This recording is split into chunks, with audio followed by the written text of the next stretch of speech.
You think you're saving money, but in reality, you're losing money every single day. Sounds contradictory, right?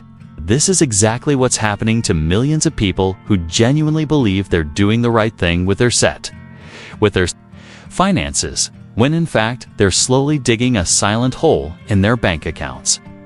And the most dangerous part? This hole doesn't appear all at once. It grows quietly, month after month, until it's too late to fix. In this video, we're going to expose financial traps disguised as smart habits, things you do thinking you're managing your money wisely, but that are actually holding you back from real financial growth. So stay with me until the end, because every minute of this video could save you money for years to come. And the final mistake is the most common and the most deceptive of them all. Let's get straight to it. A lot of people think saving money simply means spending as little as possible.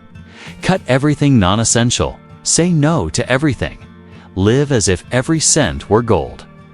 But there's a very fine line between saving and depriving yourself so much that it ends up costing more later.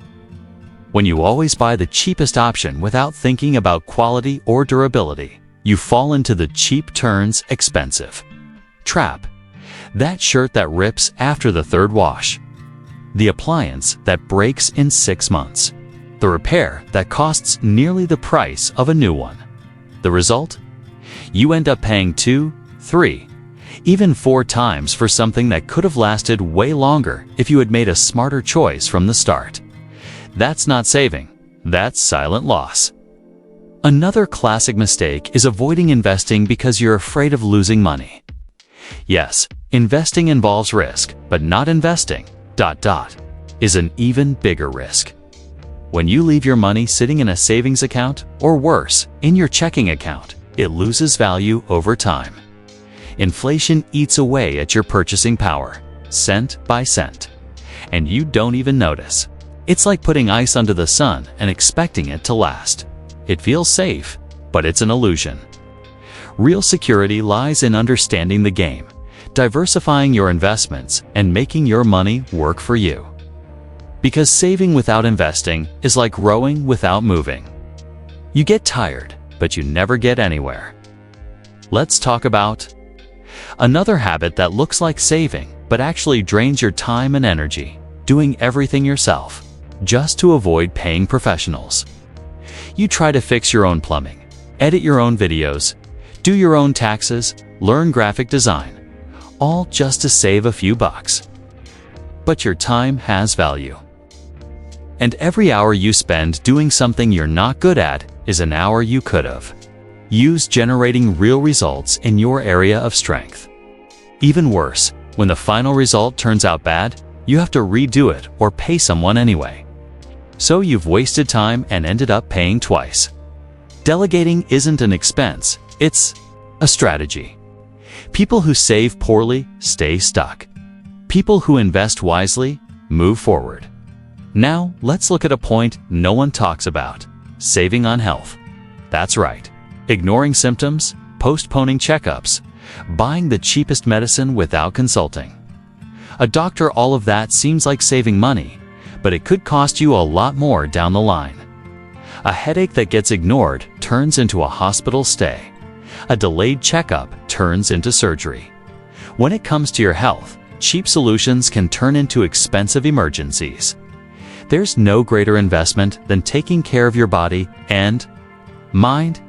The money you think you're saving is actually buying a future problem with heavy interest. Another huge mistake is saving on learning, thinking that courses, books, coaching, and training are unnecessary expenses. People spend hundreds on clothes, but think $50 for a course that could change their financial lives is too much. That's a complete inversion of priorities. Knowledge is the only asset that no one can take from you, and the return on a good education can be exponential. Every time you skip investing in your growth, you're losing opportunities, time, and money. The kind of saving that paralyzes you is the enemy of financial freedom. And now we reach the final mistake, the most subtle and maybe the most common of them all: emotional saving. You don't go out, you don't relax. You don't celebrate victories, all because you think you're saving money. This constant scarcity mindset traps you. And living like that is not only exhausting, it's unsustainable. Eventually, you snap, and when you do, you overspend. Or live with guilt, anxiety, and fear. That's not financial control. That's emotional punishment. True financial intelligence doesn't imprison you, it sets you free. It helps you live with balance, responsibility, and yes, joy and purpose. Now that you've seen that saving isn't just about cutting expenses, but about using money with intelligence, consciousness, and strategy. Let me ask, how many of these traps have you fallen into, thinking you are doing the right thing? And more importantly, what will you do now? If this video opened your eyes, leave a like down below. It helps the channel reach more people who, just like you, are seeking real financial freedom. Subscribe so you don't miss our next content, and share this video with that friend who keeps saying, "I'm saving," but lives in constant loss. Your wealth begins with one decision, and you just made one of the most important. See you in the next video. Pergantar, AO, ChatGPT.